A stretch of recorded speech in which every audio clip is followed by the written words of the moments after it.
He has been doing a lot less of that now.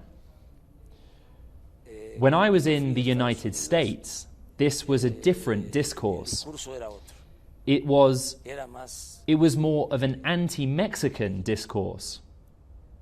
But now, President Trump is more moderate. He's more moderate with Mexican immigrants, you think? Yes, yes. This is something noteworthy, and we are grateful to him for that. In spite of the fact that the way people live in the United States, and I say this with due respect, well, I mean, the United States is now going through an electoral process.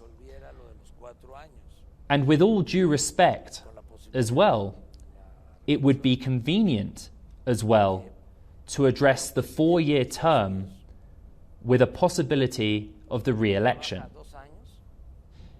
Because a president takes office in the United States and works for 2 years. And then after that time, he starts thinking about being re-elected. And the electoral process starts. The campaign starts. That is what is now happening. And then, I'm also saying this in a very respectful manner. We have a 6-year period with no re-election in Mexico. And this works well for us. Just being there for 6 years, no re-election, and a broader period. You are going to be having elections in November 2020, next year, and the campaigning has already started.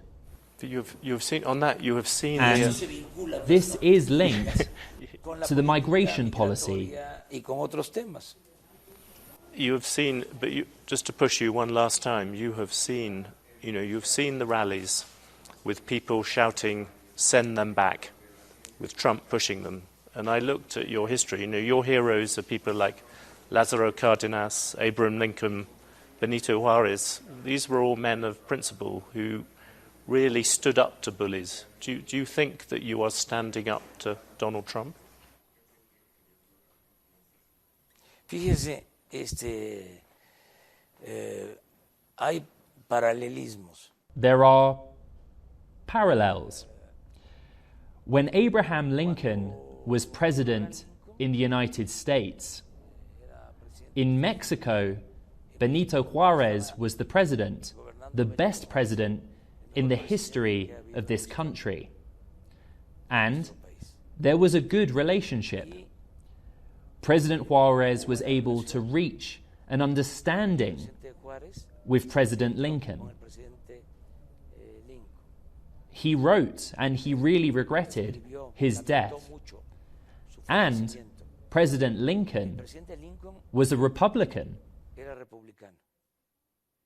Yes, a very different Republican. Yes, but Republican.